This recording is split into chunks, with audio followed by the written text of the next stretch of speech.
क्यों दिया माता पार्वती ने गौ माता को जूठन खाने का श्राप। दोस्तों, हमारे धर्म शास्त्रों में पार्वती माता द्वारा गाय को दिए गए श्राप के बारे में वर्णन मिलता है। तो कथा के अनुसार तीज का दिन था और माता पार्वती ने तीज का व्रत रखा था। लेकिन जब पार्वती माता के व्रत खोलने का समय हुआ, तब भगवान शिव को उनके साथ थोड़ी हंसी ठिठोली करने का मन हुआ और माता पार्वती को चिढ़ाने के लिए कहीं छिप गए। अब माता पार्वती के व्रत खोलने का समय था, इसलिए वह भगवान शिव को ढूंढ रही थी। उन्होंने शिव जी को हर दिशा में हर जगह ढूंढा, गुफा, जंगल, पहाड़, लेकिन माता पार्वती को शिव जी कहीं नहीं मिले।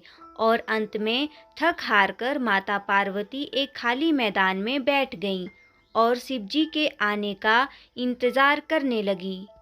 समय बीतता गया, लेकिन भोलेनाथ नहीं आए।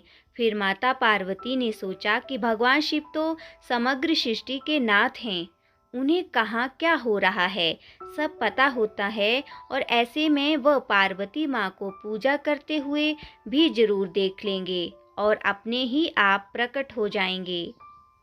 ये सोचकर माता पार्वती ने एक मिट्टी का शिवलिंग बनाया और उसकी पूजा करने लगी। और जैसा कि पार्वती माता ने सोचा था, वैसे ही भगवान शिव ये सब कुछ अदृश्य होकर देख रहे थे और मन ही मन मुस्कुरा रहे थे। और जैसे ही माता पार्वती की पूजा संपन्न हुई, शिव जी वहाँ प्रकट हुए और माता पार्वती को चिढ़ाते हुए बोले, देवी, आपने तो अकेले ही पूजा कर ली, आपने मेरी प्रतीक्षा भी नहीं की, ऐसा क्यों? तब पार्वती जी ने कहा, हे प्रभु, मैंने तो आपका बहुत इंतजार किया, लेकिन सूर्यास्त हो चुका था और रात होने वाली थी, इसलिए मैंने शिवलिंग बनाकर आपकी पूजा कर ली और अपना व्रत संपूर्ण किया। ये बात सुनकर शिव जी ने फिर ठिठोली करते हुए कहा, मैं तुम्हारी बात पर कैसे विश्वास कर लूं? क्या इस बात का कोई साक्ष्य है? तब माता पार्वती ने थोड़ी दूर एक गाय को खड़े हुए देखा।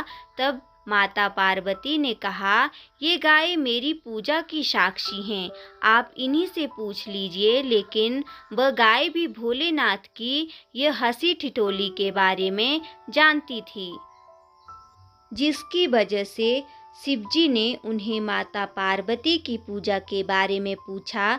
तब गाय ने ना में सर हिलाया और शिवजी ने हंसते हुए उनसे कहा कि वह बस उनसे थोड़ी हंसी ठिठोली कर रहे थे और वह सच जानते हैं, लेकिन अपने पति के सामने झूठा कहलाने का कलंक माता पार्वती को सहन ना हुआ और उन्होंने गाय को श्राप देते हुए कहा, जिस तरह आज तूने झूठ बोला है, उसी तरह अब तुम्हें जूठन ही खानी होगी, भले ना तुझे अच्छे से अच्छा भोजन क्यों ना मिले, लेकिन तू जूठन के पीछे भागेगी।